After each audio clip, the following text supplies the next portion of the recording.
Hola, bienvenidos a otra sesión de conversación previo a la Expo Salud 2025. Hoy día tenemos un tremendo invitado, Jorge Galleguillos de Gesnova Salud. Jorge, bienvenido, gracias por el tiempo y por acompañarnos en esta conversación. Bueno, muchas gracias a ambos por la invitación, Manuel y Renato. Un gusto y placer poder estar acá ante la Expo Salud. Don Renato ya dueño casa también. No, yo soy, absolutamente. Soy la rograneado de esto. No. Feliz de estar, un honor tener a Jorge, insisto, lo hablamos hace un momento, pero es un tremendo actor dentro del sistema y gracias nuevamente, Manuel, por recibirnos. Oye, yo, algo que justo antes de prender las cámaras estábamos hablando, es que Gesnova Salud hace un rol bien importante, que es como desde mi palabra, digamos, no de tecnológico, es meterle modernidad, meterle agilidad al sistema de salud en todos los ámbitos, público, privado, pero aparte de un background bien de experiencia personal. Tú nos contabas que estuviste en el Servicio de Salud Norte, en plena pandemia, con problemas de migratorio, sanitario, infraestructura de campaña. Cuéntanos un poquito de eso. Bueno, sí, efectivamente, estuve director del Servicio de Salud de Tarapacá, antiguamente llamado Iquique, en el periodo de pandemia. Y claro, efectivamente, en ese sentido, uno de los primeros problemas que tuvimos era cómo manejar los datos de la pandemia. Cómo capturar esa información. Y eso es independiente del sistema, uno tenga una ficha clínica o no, sino que uno se tiene que ir a la fuente desde este caso la toma de muestra hasta que la persona quedara con un aislamiento, sea un hotel o no.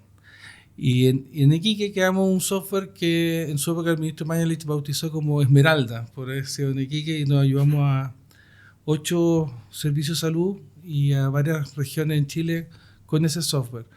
Y en ese mismo sentido es que buscamos cómo ir contribuyendo a través de la experiencia a mejorar la gestión centrada en el paciente.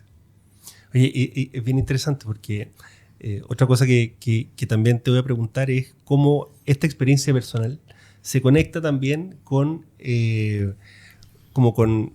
propósito fundacional de Gesnova Salud. Tú me contabas que también tienen un legado bien profundo ahí del propósito, de por qué existe Gesnova Salud y cuál es el rol que tiene, digamos, dentro del sistema.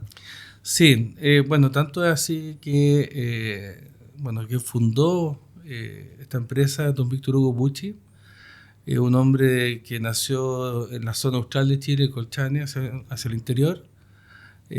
Y esta persona, quien lamentablemente falleció el año pasado en el mes de marzo, le impregnó a fuego cuál es el propósito de esta empresa. Hay que pensar que dentro de la empresa que tenía Aquachile, Puro Express, varias empresas importantes, por lo tanto no veía a esta empresa como un elemento del cual cambiar su patrimonio. Lo que él quería directamente, y así lo declaró y lo tenemos declarado a fuego en nuestra oficina, tratar de incidir sobre mejorar la salud de los chilenos con la innovación y la tecnología, tanto público como privado.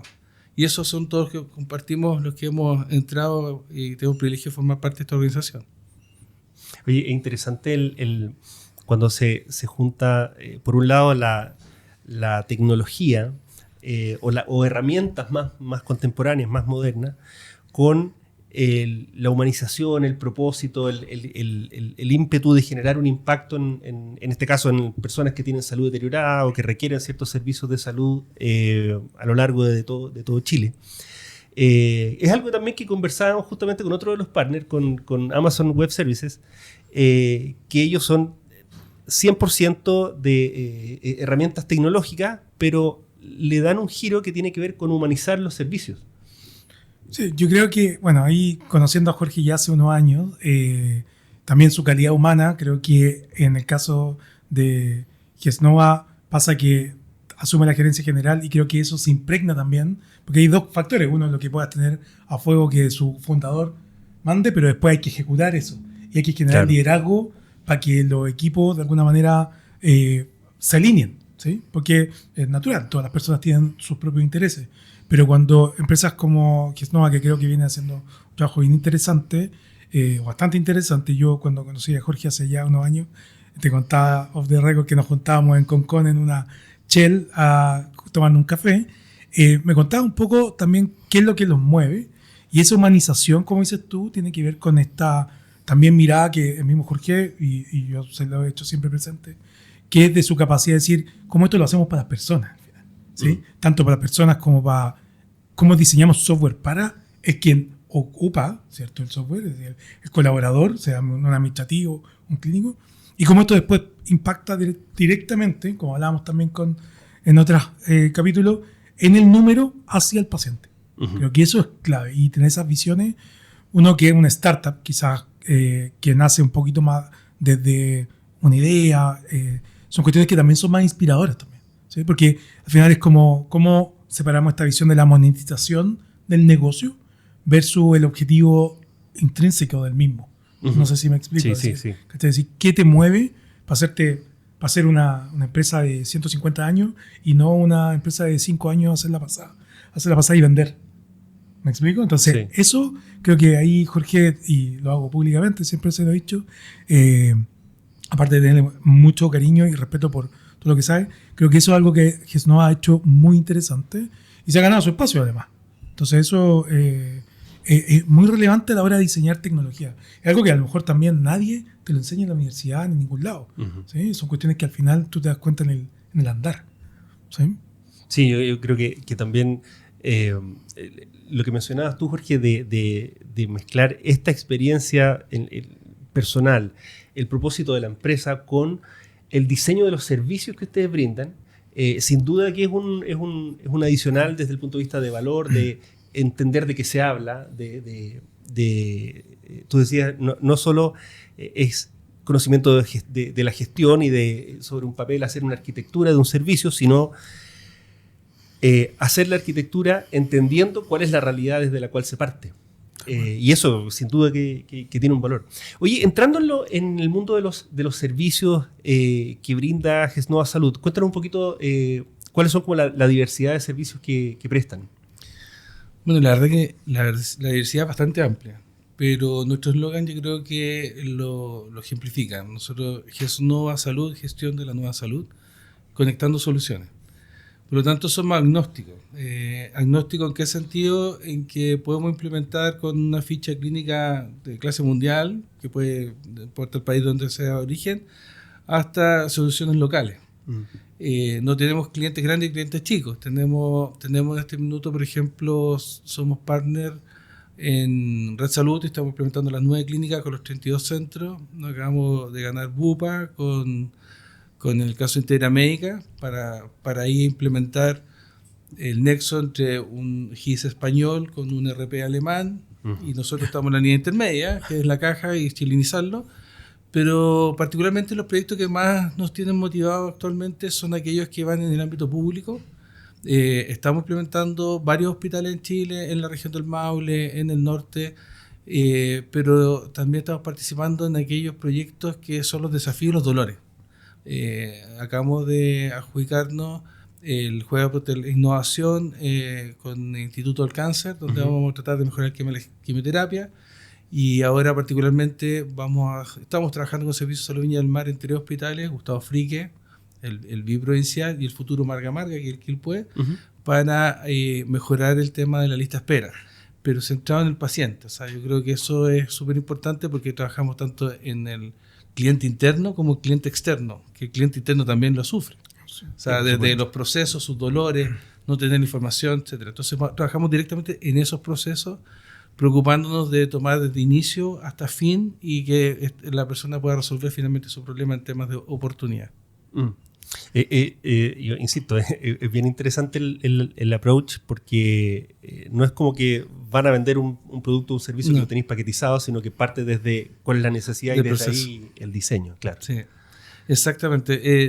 De hecho, consideramos que es fundamental, porque es como, y esto lo hemos conversado con Renato, es como diseñar la realidad. O sea, muchas veces uno dice, oye, le están pidiendo, no sé, como hospitales antiguos que apenas tienen computadores, ¿cómo van a poder plasmar eso en un proceso finalmente? Y cuando, por otro lado, tú ves profesionales que están haciendo todo lo humanamente posible, pero no tienen las conexiones que requieren como para poder dar cuenta de ello. Un ejemplo es el tema de los datos de la lista de espera. O sea, hay un esfuerzo importante en este minuto por tener la trazabilidad de lo que es la lista de espera ambulatoria. Pero recién ahora en enero se va a sacar en la conectatón en HL7 lo que sería la lista de espera quirúrgica. Hay que pensar que 40.000 personas en el año 2023 fallecieron estando en lista de espera. O sea, es una locura. Es una locura. Una locura, sí. Sí. El sentido de urgencia yo creo que es brutal. A mí me pasa que lo hemos hablado antes también, digo, de repente como que los números ya no nos asombran. Sí. Y decir 40.000 personas se murieron esperando una atención, como que de repente digo, a ver, ¿estamos entendiendo lo que estamos diciendo? 40.000 personas, y son un estadio nacional y medio.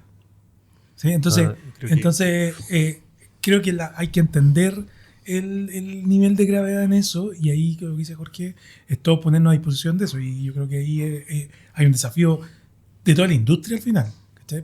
Y ahí tiene que ver también esa monetización que hablamos. ¿Sí? Está bien, lógico, tenemos que buscarla, pero tenemos que poner una camiseta también de respecto a decir que hay un objetivo superior. Sí. ¿Sí? Porque yo creo que los que estamos en salud, que no somos nativos de salud tampoco, nos enamoramos de este sector de una forma bien particular, y porque algo nos movió, algo nos pasó, o porque creemos fielmente que tenemos un granito de arena que aportar.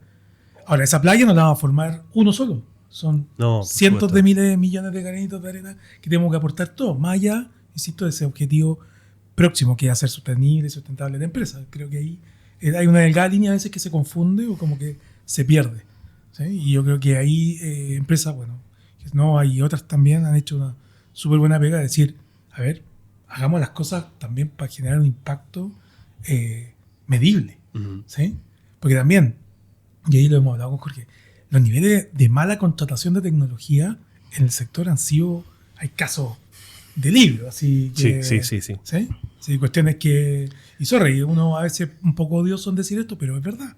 Sí, y hemos tenido mala experiencia que se han contratado, y hay veces que tú llegas a un hospital, a mí tengo varios roles, y en los roles me toca hablar con directores de hospital y dicen, no, mira, el software lo ocupamos a un 40, un 50% de su capacidad máxima.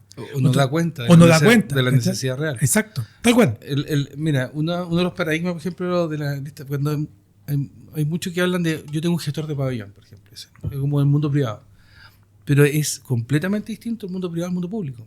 En el mundo privado, tú en el fondo te quieres operar, alguien te recomienda un médico, tú vas a ese médico y ese médico te dice, mira, con todos tus exámenes, todo, yo te puedo operar. Te puedo opero en esta clínica o en esta clínica. Entonces tú ves su seguro médico y dices, oye, a mí me gustaría operarme en esta clínica en particular.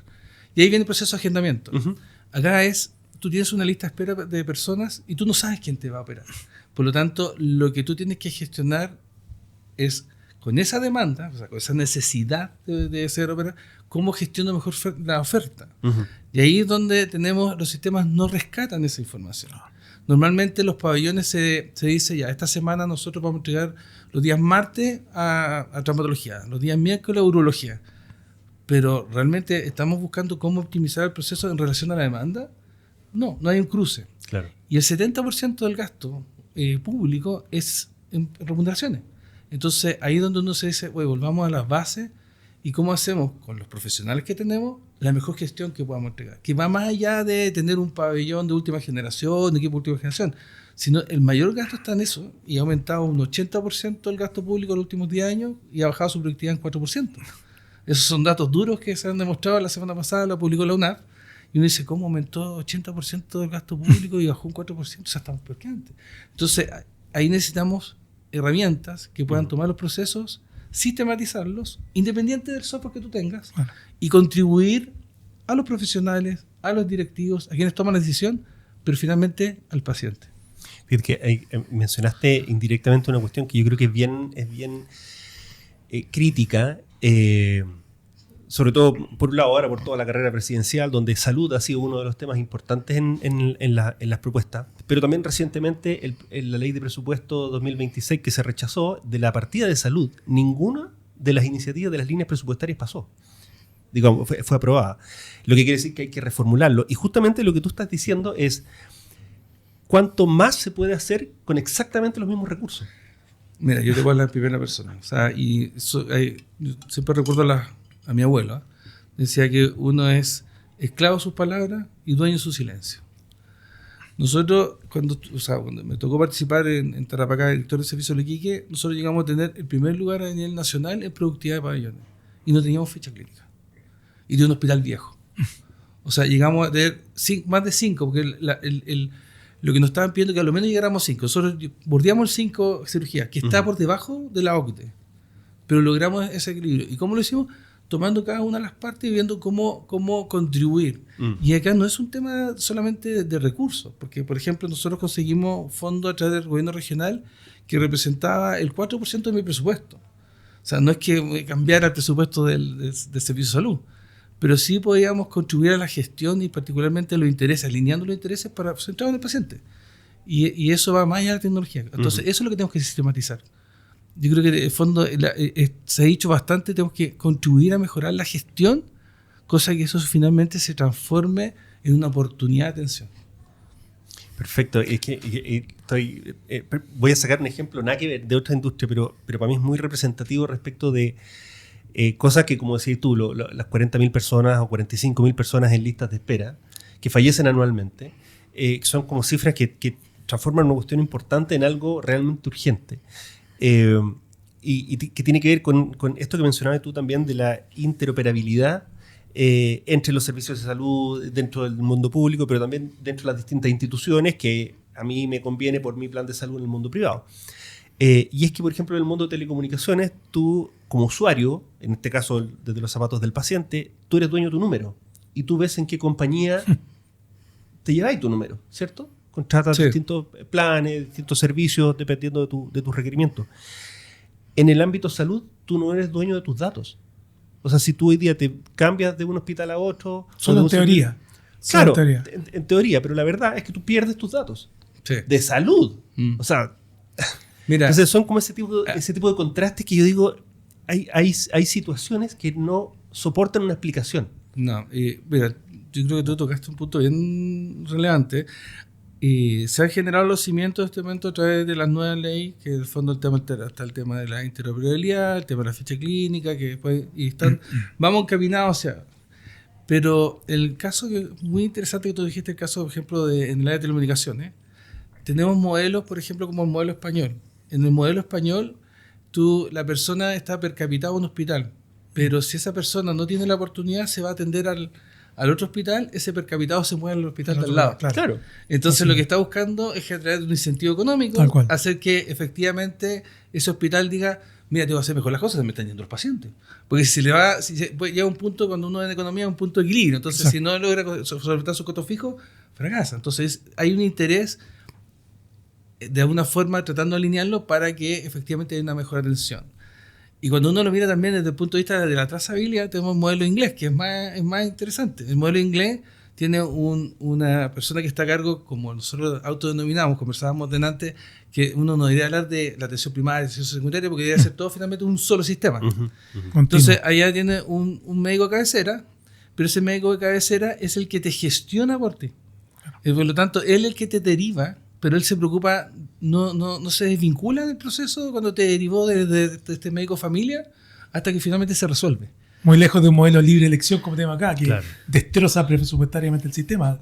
Más allá que sea bueno en un país chico y todo, pero igual, si tú lo ves desde el punto de vista del flujo, de lo que dice Jorge, es una locura. Así que yo puedo ir a un experto en gastroenterología, así que un nefrólogo de primera, cuando a lo mejor tengo un tema de una infección, no tiene sentido. A lo mejor un médico familiar me lo podría haber resuelto a mucho menor costo. Sí. Entonces, eso de alguna manera son temas estructurales que también acompañan ese diseño también de los sistemas. ¿Cuánto acompañan los sistemas para que estas cosas vayan pasando?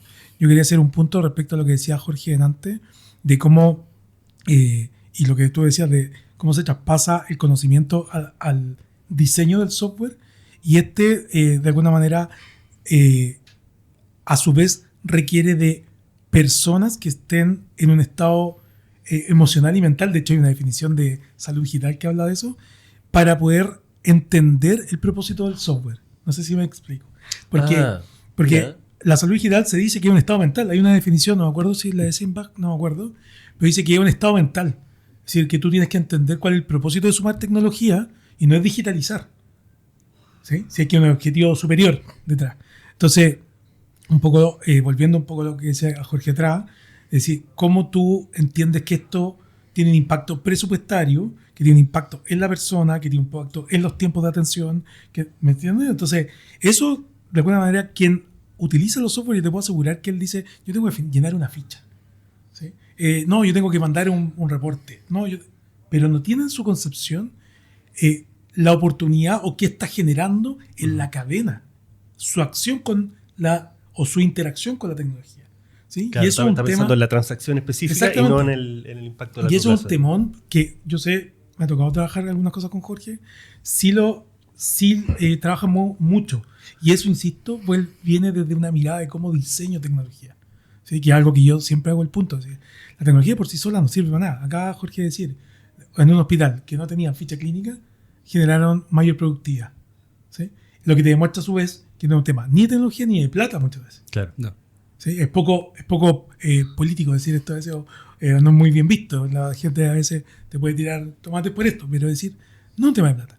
Pero perdemos la noción, así como se nos mueren personas anualmente, perdemos la noción de cuánta plata, por ejemplo, se le mete a la lista de espera. No, miles de millones de nuevos a la lista de espera. ¿En qué? En reducir tiempos de espera. ¿Cómo? Vaya a saber uno, ¿sí? Y no una cuenta pública tampoco. Sí. Entonces, a lo que voy es que perdemos la noción de números, de inversión versus resultados. Si los sistemas no están anclados para que esos resultados puedan ser medibles, estamos fritos. ¿Sí? Entonces, las tecnologías tienen que apuntar a eso. Entonces, las miradas de gestión de la tecnología, no por ser tecnología, son muy, muy interesantes y a mi juicio son las que deberían proliferar. ¿Sí? Y todos ojalá tuvieran ese trabajo del diseño de servicios, volvemos y un poco enfocado en lo que nos va a tocar vivir en la Expo. Uh-huh. ¿Sí? No es solo el servicio para entregarle un buen servicio, el mesón al paciente. Es entender cómo articulo a través de la tecnología, a través de la gestión, a través de la gestión del cambio, esos resultados. ¿Sí? Sí, sí. Oye, justo ahora Renato mencionaba el tema de la Expo Salud, ahora el 1, 2 y 3 de diciembre. Y es una instancia bien importante la Expo Salud, porque no solo es el evento más importante en salud en Chile, sino que es también un espacio en el cual se reúne organizaciones públicas, privadas, en el ámbito de tecnología, de infraestructura, de servicios sanitarios, mucha información, mucha estadística, pero aparte es un espacio en el cual se puede como agarrar vuelo iniciativas que sean transformadoras en el largo plazo para el sistema de salud. Y eso es creo que una característica que no se da en otros espacios de salud, a pesar de que hay harta instancias de reunión y de conversación y todo, pero terminan siendo como más sectoriales, y ese creo yo que es el valor de la Expo Salud, que además este año tiene un foco especial respecto de la experiencia del paciente. De hecho, y vamos directo a la jornada del día 3, SNAP está organizando una jornada en la cual ustedes también participan, que tiene que ver con entender en profundidad y poder generar soluciones desde la perspectiva de la experiencia del paciente. Y aquí hay un cambio de paradigma que le voy a robar las palabras a Renato, que él dice, nosotros no hablamos de paciente en el centro, sino hablamos de paciente primero. Y eso tiene que ver con que pasamos los que trabajamos en alguna de las múltiples aristas del contexto de salud, de entregar una solución y la contraparte la tiene que adoptar, a generar un diálogo en ambas direcciones en la cual empezamos a hablar de satisfacción, empezamos a hablar del beneficio, empezamos a hablar del logro de un objetivo, lo que decías tú, de los modelos internacionales, de cómo indicadores de gestión son los que articulan los recursos y no el proceso per se.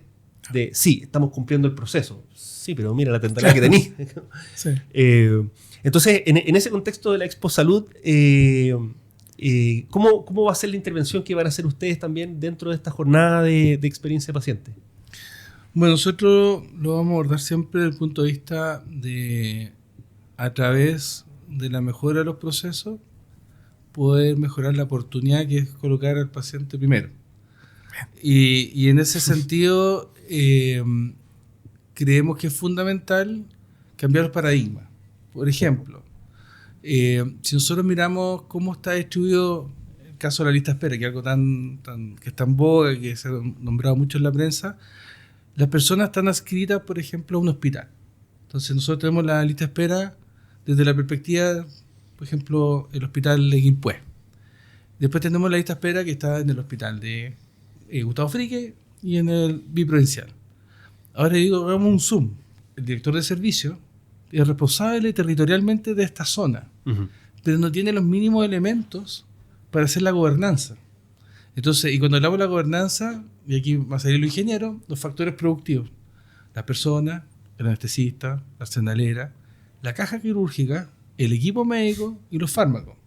Si nosotros generamos este zoom y le permitimos tener una mirada ahora transversal, si yo le dijera a alguien que tiene, si ahora miramos la oferta en razón de la demanda, que se pudiera le decimos, Renato, usted tiene oportunidad de operarse en 3 días más, bueno, justo vive en la quinta región, así que me va a entender, en el biprovincial, y está adscrito a Viña del Mar, lo más probable que me diga es como dice Providencia a ¿cómo se llama? Maipú. O sea, la persona está 100% dispuesta.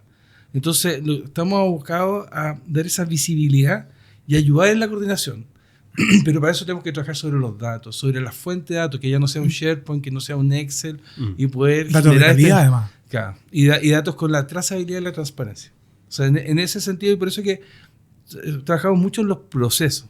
Y no es indiferente si operamos con una empresa o con otra empresa, ojalá fuera la mayor cantidad de empresas y que todos contribuyamos, pero siempre acompañando a los profesionales clínicos para mejorar esa gestión. Así que nosotros creemos que a través de este esfuerzo que estamos realizando, tanto los 2 pilotos que estamos involucrados, tanto en la quinta región, en Viña del Mar, Quillota y Petorca ahora, y en el caso del Instituto del Cáncer. Es muy interesante cuando empezamos a cruzar los conceptos de la conversación, porque tú partiste diciendo nosotros somos agnósticos desde el punto de vista de la manufactura, por decirlo de alguna manera, de los sistemas y como herramienta. Y claro, y en este ejemplo de cómo se aplica, por ejemplo, herramientas de gestión en el servicio de salud, pasan a ser como lógico lo que decís tú. Claro, porque lo que hay es lo que hay, y desde ahí es donde hay que empezar a mejorar, a estandarizar, a poder compartir no solo datos, sino que buenas prácticas, gestión. Lo más probable es que se identifiquen brechas desde el desempeño de los distintos servicios digo, de científicos, o sea, como decís tú, el de gastroenterología es distinto al de urología, sí, y el de cirugía. Entonces, eso desde la mirada del servicio de salud, claro, empieza a generar información y empieza a generar procesos que se pueden empezar a optimizar de manera distinta. Y le damos la gobernanza, porque, o sea, por el ejemplo, yo era director de servicio de salud y lo primero que yo pregunté, oye, ¿cómo voy a mover los datos? Y no tenía los datos. Entonces me pasaba un Excel. Y después decía, ya, y eso cómo, claro, y después, ¿y cómo va a estar cuando uno mira cómo se está haciendo el tema de los pabellones? Está derivado en servicios. Servicio me refiero a urología. Entonces, no puedo estar entregando la gobernanza si uno tiene que ser responsable. ¿Y cómo poder optimizar esos recursos? ¿Por qué no mover una caja quirúrgica entre un hospital y otro si falta esa caja? Claro. Porque en el fondo estamos preocupados pacientes. Claro. Entonces tenemos que tener claridad sobre los factores, y esos factores tenemos que ver cómo alinearlos en razón, porque mira, el 70% de la lista de espera quirúrgica, que es un tema que nos apasiona, son personas FONASA A y B. Significa que ganan menos de 539 pesos. Uh-huh. O sea, estamos hablando de que, y si esa persona es el padre de familia, o quien lleve, padre no me refiero no solamente como género, sino que quien lleve el tema pecuniario, el proveedor. O sea, estamos afectando a las personas que tienen mayor vulnerabilidad y que no tienen posibilidad alguna de solucionar el tema a través del electrosistema. Claro. Si es que el sistema no da cuenta de ello. Claro. O sea, por eso que es un tema prioritario que debe trascender al gobierno de turno o al partido político. Exacto. Debe ser una mirada transversal. Esto es un problema país y tenemos que estar todos alineados respecto a cómo resolverlo. Y de largo plazo, no puede ser, no Sí. se pueden hacer este tipo de planes por periodos de 4 años, que digo, más allá del presidente, lo que dura el ministro de Salud, que finalmente es quien da las directrices grandes, dura los mismos 4 años, si es que dura los 4 años. Claro. Sí, es que- Porque hay muchos casos donde, claro, hay cambio de gabinete a mitad de gobierno. Sí, ahí cambian los focos y ahí también se complica un poco hacia dónde vamos, porque al final es tan grande el problema o los desafíos, digámoslo así, que también responde a cuestiones políticas cuando a veces son cuestiones bastante técnicas. ¿Sí? Entonces, el tema, lo que decía, sí, mucha gente, claro, hacia afuera creería que es todo plata, ¿sí? Pero Jorge es prueba de ello, de que no es todo plata. Sí, literalmente. Aquí es donde dice, no, aquí la plata podría tener el mismo proceso o menos, pero si hay gestión, podrían mejorar perfectamente tu número. ¿Sí? Y eso es, lo acaba de decir, se aprueba. Sí. Entonces, ahí es donde hay que desmitificar también algunas cosas y educar también, porque también todo, no, que más plata, que más plata. Pero ¿cuánta plata hemos metido en los últimos 4 años solo en este tránsito en lista de espera? Sí, yo, fíjate que un tema que quisiera destacar también que ha salido en la conversación, pero quisiera hacerlo de manera explícita, es que tú mencionaste que nosotros trabajamos sobre los procesos y mejoramos mucho, digamos, vamos optimizando los procesos desde el mapeo. Eso tiene que ver mucho también con el acompañamiento de la gestión administrativa, que a su vez impulsa la gestión de salud. Digo, el contacto del servicio de salud. De la entrega de servicios de salud, perdón. Y eso no es menor, porque no solo tiene que ver con vender una solución, por muy customizada, ¿cierto? Muy a la medida que esté, no es solo venderla, sino que es el acompañamiento en el proceso, y eso te permite evolucionar en el tiempo, porque si hay una característica de la tecnología es que la solución que hoy es buena, Sí. en 2 años más puede no serlo.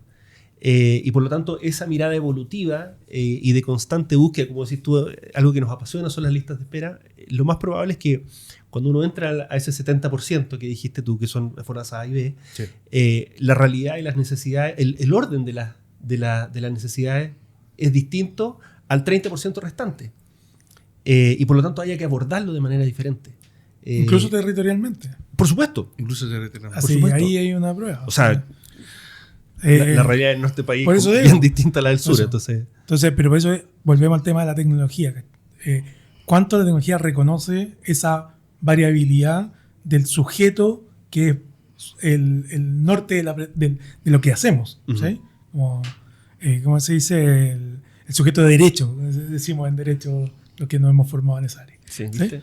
Claro, y como, mira, el tema de los datos es tan relevante que cuando uno mira la lista de espera en particular, lo que muchas veces se hace es manejar ese dato en un Excel, Sí, claro. en un SharePoint. Entonces, finalmente todo eso lo tributas, como se habla en el sistema público, tributar datos al sistema público a través de una fuente que te colocan para poder ingresar esa información. Subir un Excel. Pero cuando uno lo mira al revés y uno dice, oye, a ver, espérate, si yo ejercí alguna acción acá y efectivamente este cruce de información, como de alguna forma se dio con la Contralora cuando hizo el cruce entre los Sí. aeropuertos, las salidas de Chile, y uno dice, oye, tenemos toda una fuente de información. ¿Cómo no podemos hacer un cruce sistémico? Y es lo que se está tratando de trabajar, pero ya tenemos que, y para eso tenemos que todos los actores contribuir de una u otra forma, Exacto.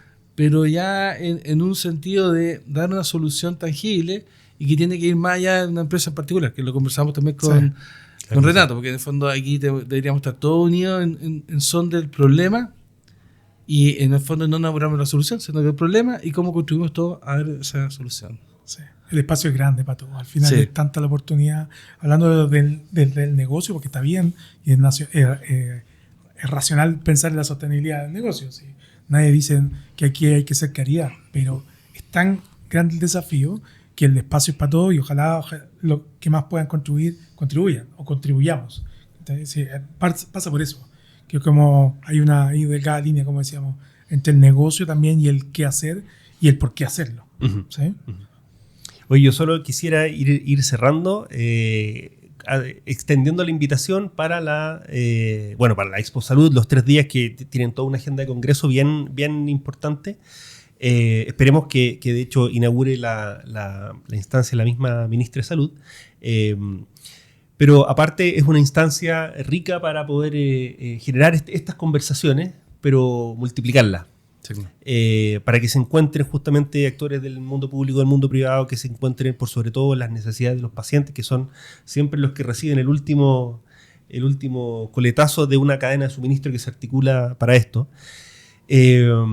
Nosotros, bueno, vamos a estar ahí los 3 días de manera muy activa. Muy activa. Vamos a tener un punto de conversación. Exacto. Además, que va a ser el punto oficial de la expo, que es el punto de prensa de alguna manera, pero también va a ser un punto de conversación para conversar estos temas quizás de una manera más express, pero sí, ojalá con la mayor cantidad de actores y la invitación.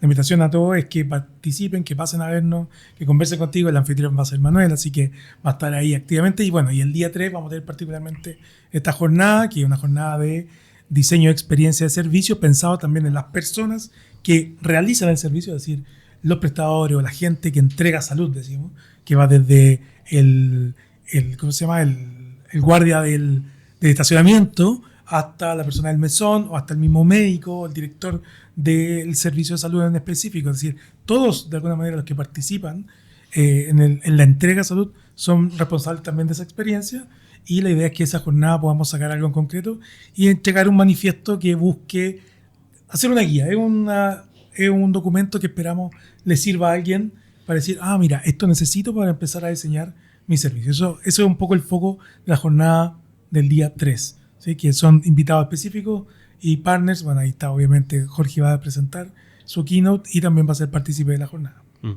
Oye, nada, con eso yo creo que es un buen mensaje para cerrar. Así que, Jorge, 1.000.000 de gracias por el tiempo, la flexibilidad, la disposición de agenda, que hoy día ha estado bien movida, pero por sobre todo por la dedicación para poder tener esta conversación, para explicar el rol de ustedes dentro del modelo, cómo también ha ido madurando Gesnova Salud desde este propósito del fundador hasta poder hoy día articular soluciones que entreguen beneficios y alto impacto para los pacientes. Así que nada, gracias por... No, muchas gracias a por el usted. tiempo. La verdad que es un privilegio tener la oportunidad de poder interactuar, sobre todo que ustedes pueden acceder a los distintos actores, así que estamos muy contentos, muy agradecidos, Manuel y Renato. Por supuesto, invitado para nuestro punto de backstage y prensa los días del evento. Muchas gracias. Sí. Así que muchas gracias también por sumarse y por ser también Gesnova partner y promotor y sponsor también de la sección y de los 3 días al final. Así que eso, gracias a ti también, Manuel. Sí, por supuesto. Muchas gracias.